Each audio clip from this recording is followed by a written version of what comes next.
Good afternoon. My name is Melissa Niles. I am the Urban Ag Liaison for the South Dakota Specialty Producers Association.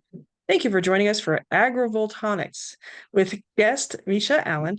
Misha is the Northern Nye County Extension Educator for the University of Nevada. This webinar has been funded under a conservation collaboration agreement between the NRCS and South Dakota Specialty Producers Association to promote sustainable agriculture practices and environmental stewardship. Its contents are solely the responsibility of the authors and do not necessarily reflect the views of the USDA or the NRCS. Misha. Good afternoon, everybody. Yeah, thank you for that introduction. Thank you for the invitation to be here today. I'm really excited to be here to talk about my favorite subject, which is these days it's agrivoltaics. And I initially was recruited to this position with Extension in Northern Nye County for community development. And it really quickly evolved into addressing some very pressing critical needs that was identified within my public, which was to address solar development. We are primarily a public land area, so over 80% of Nevada is public lands, so federally managed lands, and so definitely when we were experiencing the initial rollout of solar within the states, we were hit pretty hard and received statewide over 100 solar permit applications, and there was a lot of solar opposition, public opposition to the solar development. And so I'd like to talk to you a little bit about my adventure into agrivoltaics and looking to find solutions for our public that I think are very relevant to you as well. So I'm going to share my screen here. We're going to take a look at this presentation. And are we able to see this? Yes. Yes. Fantastic. And so we're going to be discussing agrivoltaics in urban centers and how to cultivate your local food and energy security with these shared land use systems. Kind of before we get into, oh, I'm not advancing here. Let's try to do this manually. Okay, we're going to go old school. So before we get into actual definitions of what agrivoltaics is, let's talk a little bit about the challenges that you are facing as ag producers there in South Dakota and here particularly on the West and the energy sector. And then we'll dig into exactly what agrivoltaics is and what the benefits to these systems are. And then we'll talk a little bit about some examples of agrivoltaics from my Western states tour, where I was able to visit multiple locations in 4 different states. We'll talk a little bit about community benefits, and I want to make sure we have lots of time for questions and discussion. And so when we're looking at the challenges that our ag producers are facing, so we do, like I mentioned, we have a lot of public lands here in Nevada, and definitely our ag lands and our public lands are being lost to that urban sprawl, right, and urban development.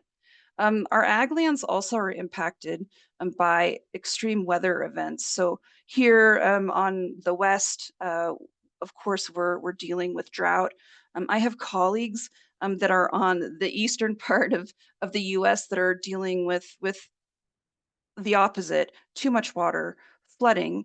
Both are having issues with erosion and impacts to our soil health. We also have a loss of producers. So really interesting how we're losing smaller producers, but the number of acres that are in production seem to be fairly steady. So it seems to be that we're losing our small producers and they're being acquired by larger corporate outfits. And so why are we losing these small producers? And really it kind of comes down to this very large category of increased stress. And the stress has a very strong economic component to it. which is impacted by things like these severe weather events that we've been experiencing and the impacts that it has to those agricultural lands, issues with water, right? That drought, that flooding. What about animal disease, loss of livestock? And then, of course, all of these impacts complicate succession. So historically, these operations are agricultural lands and operations. We were handing them down to our children and our grandchildren, and because of the additional stress, these family members are not interested in, in continuing those operations. And land is expensive. So while we're losing these small producers, we're struggling to get new producers because one of the largest barriers to entry is the price of land. And then we all experienced firsthand how weak and fragile and vulnerable our food systems were during COVID. And that was everything from production to processing to distribution. And our energy sector is facing challenges also. And to give you a little bit of context about how and why the renewable energy um, movement really is in full force, and this is because of the our history of being petroleum dependent. Our entire global economy, it isn't just about our individual states, it isn't just about our individual country. Globally, our economy is completely dependent on and driven by petroleum. So our industry, our goods and services, our heating. And the issue with that is that we know that petroleum is finite. And there's these theories for peak oil and our oil reserves. And those are that, we have less than 100 years in reserves. And there's this need to be able to find or supplement what we have in petroleum with other energy sources. And that sounds easy enough, but when we're looking at that item above, which is a global economy that's dependent on petroleum, it becomes not just about us in our individual states or in the US to be able to find solutions, but it's about finding a global solution. And really, there's no other way for us to continue to drill for petroleum. But we also need to be, while doing that, looking for in creating a global infrastructure that is based not just on renewables, but we have a diverse energy portfolio, right? Because energy, just like agriculture is a national security issue, energy is a national security issue. And it's very important that we have a diverse portfolio of different types of energy sources, and solar, of course, is just one of them. And so we have all of these issues, we have this need, but the reality is that our communities are opposing traditional solar, what we call photovoltaics. And so I went looking for solutions as to what might be some alternatives, looking to see what other communities were doing. And I very quickly found what I call shared land use practices. There's also some people call it dual use. Can also call it single priority versus co-priority, as I have here in this slide. And you can see on the left, this is what most of us easily recognize as traditional solar. And so I'm calling it single priority solar. Single priority because that's its sole priority. Co-priority is there on the right. You can see here there is solar production and there is animal or crop production. And both of these are examples of agrivoltaics. Now, there's other types of co-prioritized solar, like ecovoltaics, which is conservation efforts under solar. But you can see that these are obviously very different business models, right? So on the left, what my folks here in Nevada complain about and oppose, which is this what they perceive as a scorched earth type approach to land stewardship. There's that lack of land stewardship. The industry calls it blading and grading, getting things very flat, and then using herbicides to reduce vegetation. Vegetation's the enemy in this type of scenario, which you can see on the right. That's the opposite within agrivoltaics. Now, these systems do have to be designed differently. These are, like I said, two different business models. And we're going to talk a little bit about some of that and see some different types of applications in this presentation. So let's talk a little bit about what exactly agrivoltaics is and why is there a mashup and how is it that they are actually doing better together. So what we have here is we have elevated solar panels that are providing they're bifacial and they're semi-transparent, so they do allow filtered light through, but they are providing a reprieve from the sun and the heat, and so they are actually providing cooler temperatures for the plants and for the soil. So in essence, the solar canopy is kind of acting um, like a tree canopy. It's just you don't have the competition of soil with the root system. So you can kind of rely a little bit on some forestry type principles, but these cooler temperatures um, help to keep the moisture and water retained within the soils. They produce this cooler microenvironment under these panels, which is good for the plants, um, especially in high heat summers like here in Nevada. Um, but interestingly, that little cooler microenvironment that exists under these panels cools the panels, and then the panels function more efficiently. So I've seen some different research out there, particularly through NREL, the National Renewable Energy Laboratory, which is based in Colorado. Um, they have seen reduction of irrigation requirements between 30 and 40%, reduced water requirements, and an increase in 10% for their solar panel efficiency. The shade, of course, is good for other living things. So our livestock, um, and our farm workers. So both have experienced less heat exhaustion. And then when it comes to livestock, reducing that physiological stress can also support body composition. And so I was pretty skeptical with all of this in the beginning because there's a lot of benefits and there's a lot of synergy right within the system. And so I wanted to see for myself.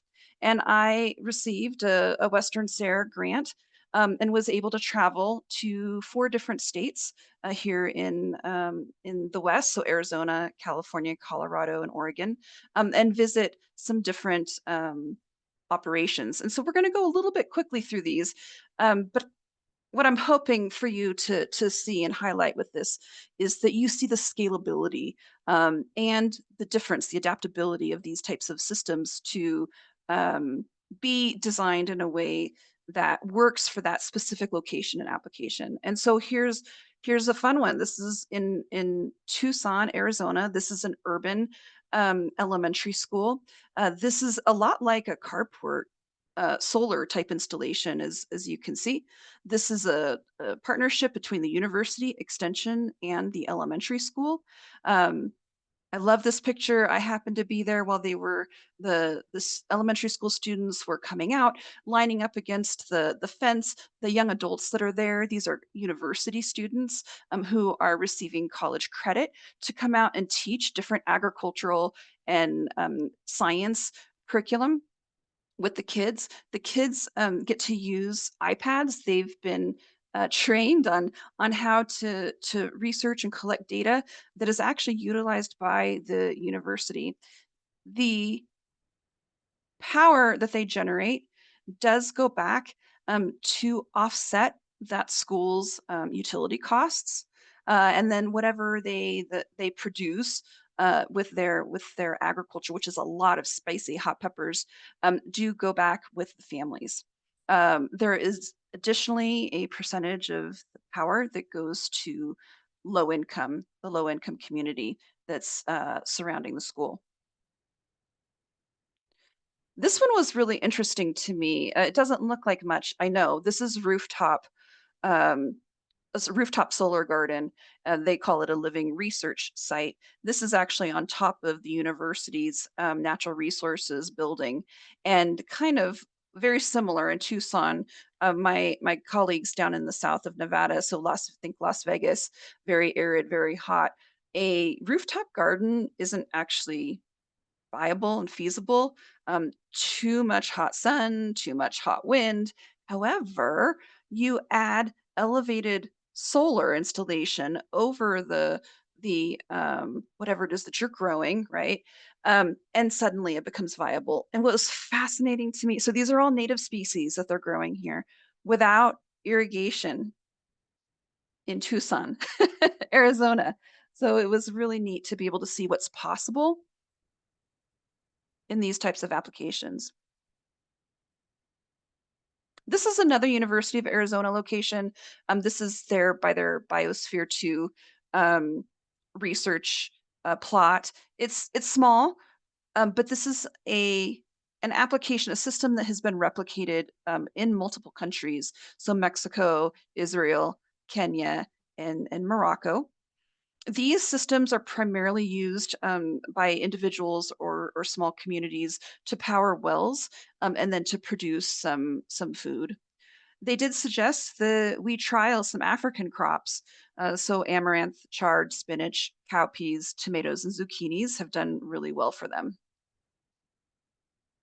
And then this is a visit to Colorado, Jack Solar Garden, which I think is pretty close to you guys within about 4 or 5 hours drive. And I do suggest that if you can only visit one agrivoltaic site, that this is the one that you check out. This is a nonprofit um, location that has about 1.2 megawatts on 4 acres. So the whole project is 5 acres um, with 4 acres of panels. And really, what's pretty exciting about what they do, so similar to the other sites that I visited, they do produce power. They also produce food, but their community use and the social engagement component to their operation is just so impressive. Um, some of the things that they mentioned, their farm workers really do appreciate the shade. They do provide free leases to community partners, including a food pantry program. They have multiple tenants that they like to have, land tenants, under these panels that are farming and conducting research. They like having people there. They told me they like the snow and hail. It cleans their panels, and that they've never had to wash their panels, and that this system has reduced their water irrigation requirements. And this is a great photo of again what's possible. When I initially started researching agrivoltaics, I was told that you couldn't have cattle in these systems, and that has certainly changed. So you can see him demonstrating cattle agrivoltaics here in addition to sheep. So the sheep section there is a 6 foot elevated framework, and then there on the right with the cattle is an 8 foot elevated framework. And so in addition to what he's demonstrating there, I've been a part of a recent proposal also for cattle agrivoltaics. And I mentioned the social use component to his operation, which is just so incredibly impressive and unlike any of the other sites that I visited. And he's really challenging what can be done. So in conversations with single priority solar developers, those that traditional type of solar that we're used to seeing. I've been told that you can't have people under the panels, and obviously you can. So it does have different design requirements, right? But here you can see that he has so much community support for this operation because of him embracing that community use, and that this is something for people to come to have exercise classes on. They have uh, art program. They have corporate events and weddings and live music under these panels. Kids come from all over. from the schools to visit his location as well. And so when we're looking at local benefits for agrivoltaics, um, this is an important component, at least to my public, to be able to get these types of direct benefits from the operations. So of course you get that power generation and you get that food production, but there's also that economic development and diversification in revenue. And this is both for the owner. So if it's an agricultural producer who's adding solar to their operation, then they have one the ability to offset their own utility costs, right? With these operations and these systems, um, which is important to having that economic stability. But this also brings diversification to communities as well, especially communities like mine who are very much um, mining communities. This provides an opportunity to bring EV charging stations and infrastructure out into our rural communities also. Um, Provides affordable agricultural land leases to our local producers, and it's that social community use. I mean, we're used to hearing about agritourism, but this is agrivoltaics tourism, and also the opportunity to partner for research. And so some of the agricultural products that can be paired with this are, of course, we talked about the sheep and other livestock like cattle for fiber, for meat, um, grasses and forbs and other types of um, of native crops can be grown as well. We've got bees for pollination and honey. The pollinate if it's just for pollination and they're native bees, it'd probably be considered ecovoltaics.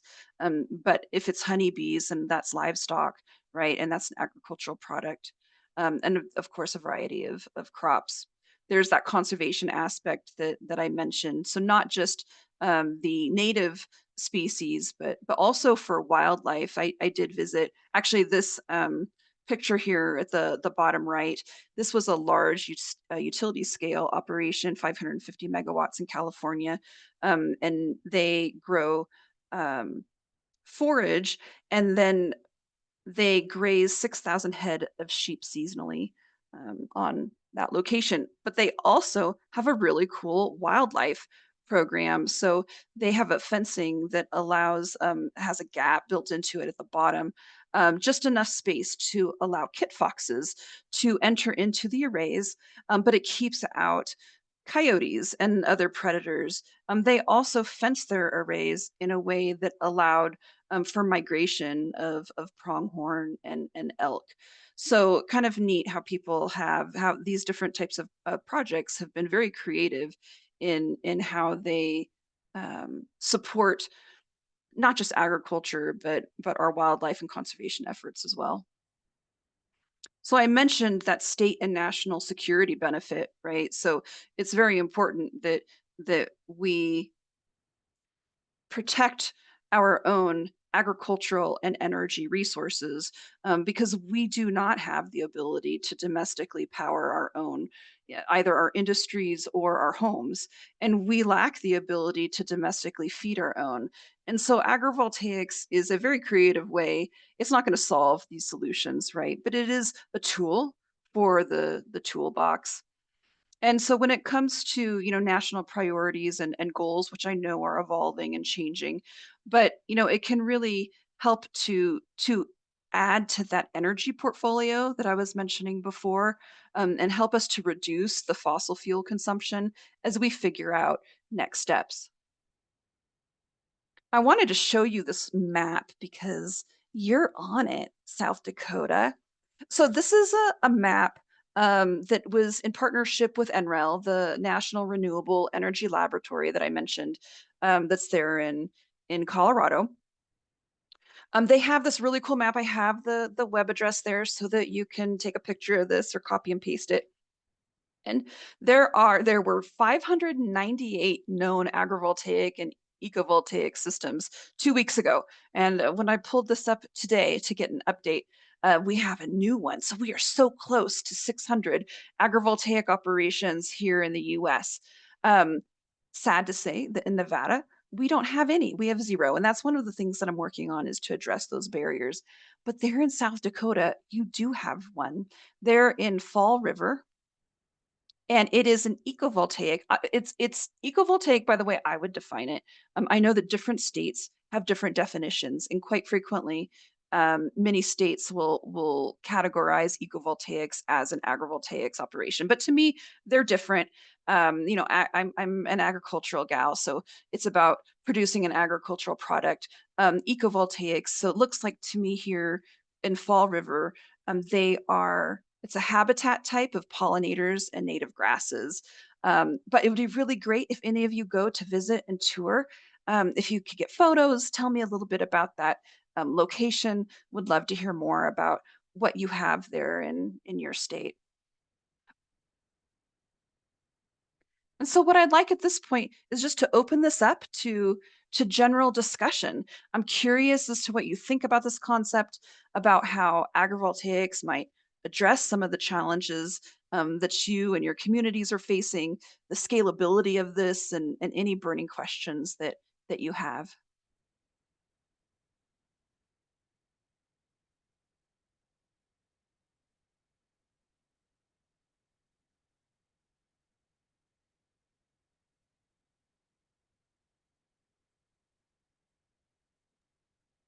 I welcome everybody to choose the chat, the Q&A at the bottom or the chat. It doesn't matter. We certainly would love some questions.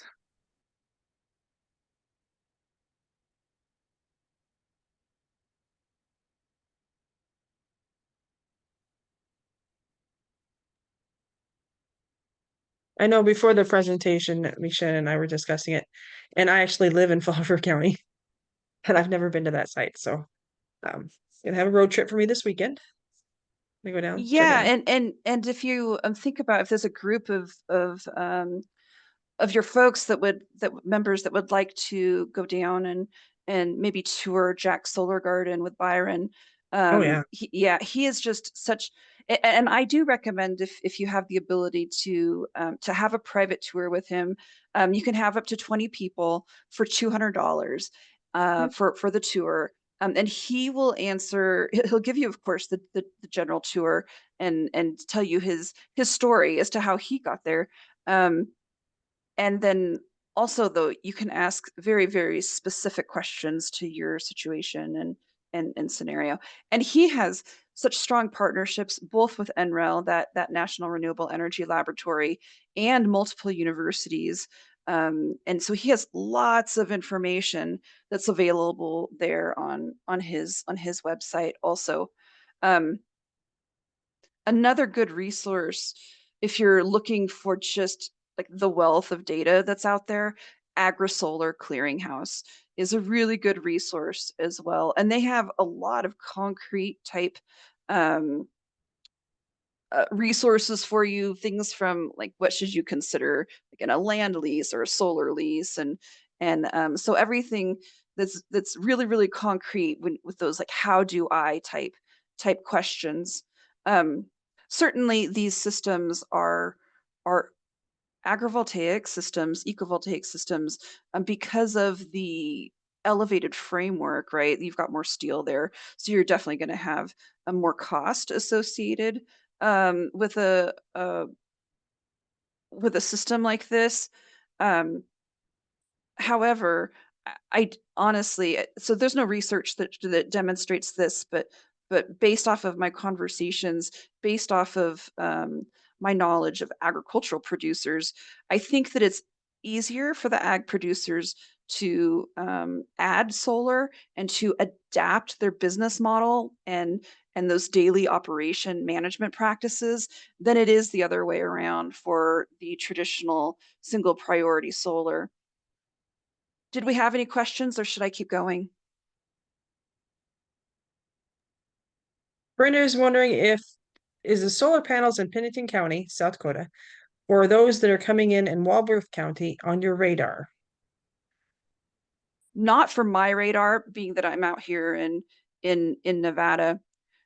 I do, however, have a resource that I could share with you if you're interested in taking some potential permitting recommendations or suggestions to those counties. So I'm in looking at the fact that you just have the one ecovoltaic operation there in your state. I'm wondering if you're kind of like us, that there's a lot of obstacles to these types of operations, which might be so for us in Nevada. The big part of that is legislation and utilities. So these states that I visited, these sites, they are all within states that have community solar legislation. And we've really struggled in Nevada to be able to move that forward. We're in a fairly utility centric state, but to address that opposition of traditional solar, I do think that the people are starting to demand alternatives. And so I do have some resources that I could share with you if you were interested. I'm getting close to having it finalized. So it would be like a permit ranking system to where your counties could say, this is important to our public. The public wants, some agrivoltaics and some ecovoltaic systems over traditional solar. And these are the permitting processes that we can put in place to help support that. The next question we have from Ann. Many counties in South Dakota do not have ordinances in place. Spink County is considering ordinances. What does one do when a company wants to take a section of farmland, good farmland, when the landowner does not want it? Well, so I guess the question would be, is this private land or is this public land? It sounds like this is probably private land. And so from a private landowner's standpoint, they have a couple of different options. They could choose to own this operation themselves. So they pay for the installation, they pay it off. Typically the ROIs has without incentives was 7 to 10 years. We still currently have incentives to be able to offset the cost of this, which has been up to 60% savings on these systems. So that's one part of the equation. And I would say another great conversation with Byron from Jack Solar Garden was, because his is on private land, on ag land. His family, long history of alfalfa production there. But the work that he did to be able to, because he was in a county, Boulder County, which didn't have legislation that was set up to have these dual purpose type projects. And so he really learned to work with local government and then also with his neighbors. He did a lot of cultivating relationships with them to hear what their fears and their concerns were, and to explain how he was going to mitigate some of that, or how some of it wasn't even like a real fear. And so definitely for the pioneers of this in your state, there's going to be legwork, there's going to be a lot of, I guess, politics involved with this, is what I would assume. But the people have power to give voice to what they want, and I think what's been happening, at least with us in Nevada, is that people knew that they didn't want that single priority solar. Let me go back to this here.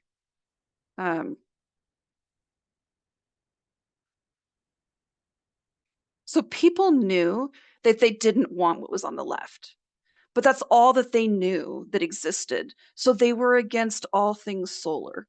But as soon as people see this on the right, so then they're like, oh, like this is an acceptable compromise. This is something.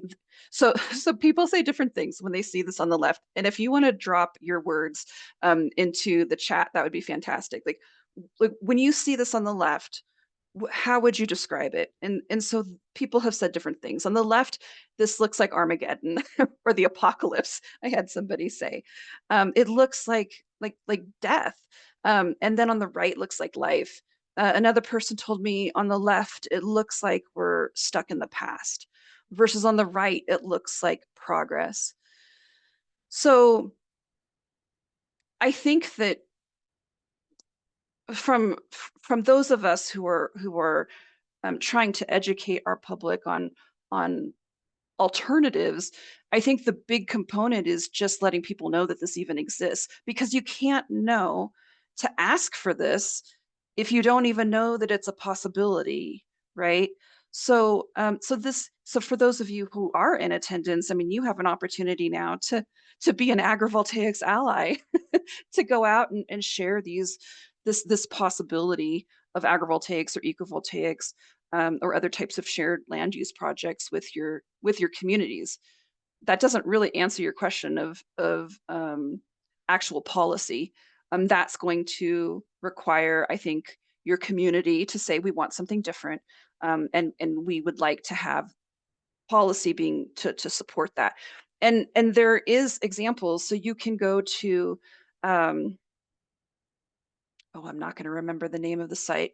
The folks, Community Solar Outreach.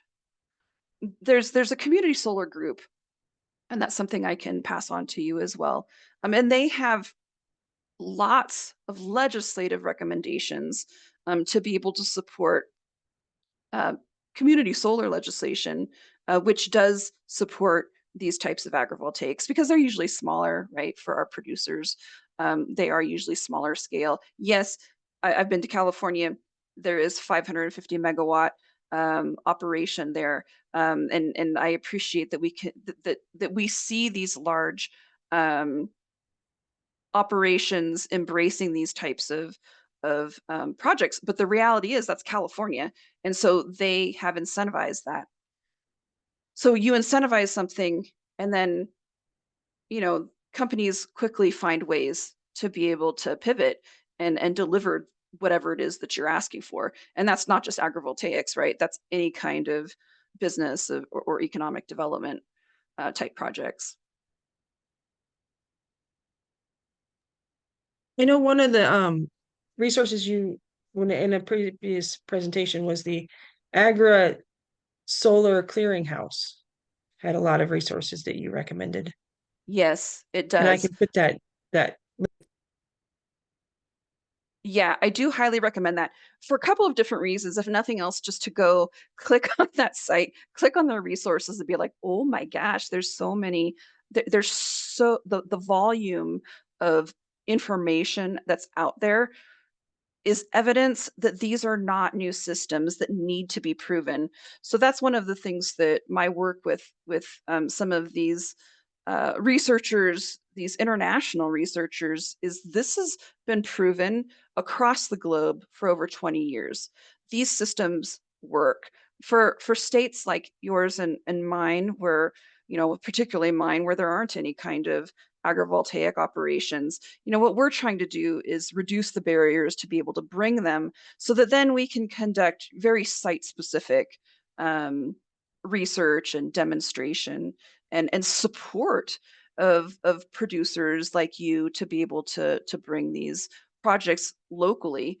um, I don't know how's heat and water impacting you in South Dakota.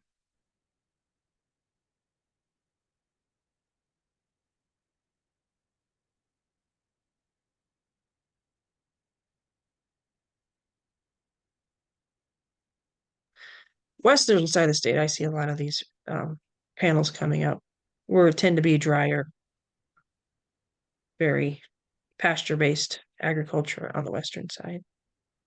Yeah, we have a lot of over appropriated water basins, and so this is a challenge for many of my counties here in Nevada.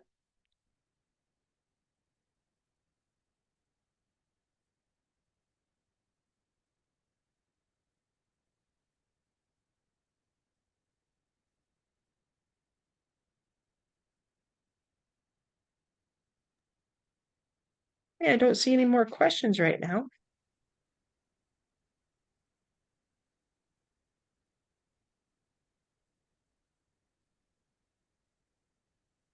Would it be all right if I put your email in the chat in case anybody had any questions later that they thought about? Oh my goodness, absolutely. Please feel free Okay. to reach out to me. Okay. I'm just making sure that link I typed in worked because I hate to send everybody off a typo.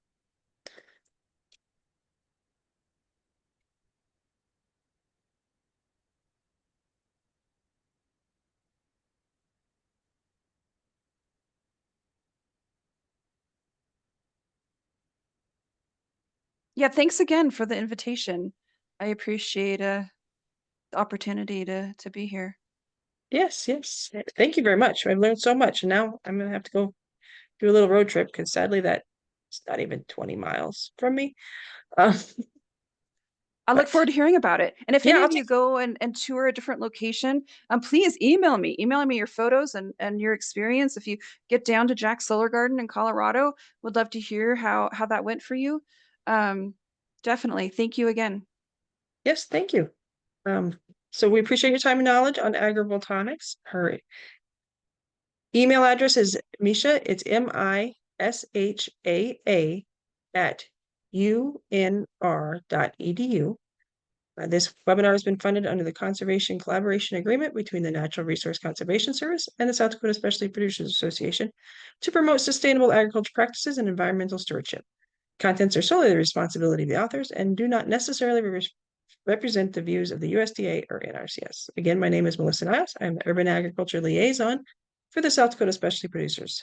Visit South Dakota Specialty Producers on our website, sdspecialtyproducers.org, to view our upcoming events, find producers, and become a member. Thank you, and I will send you pictures of whatever I find out there. Bye, everybody.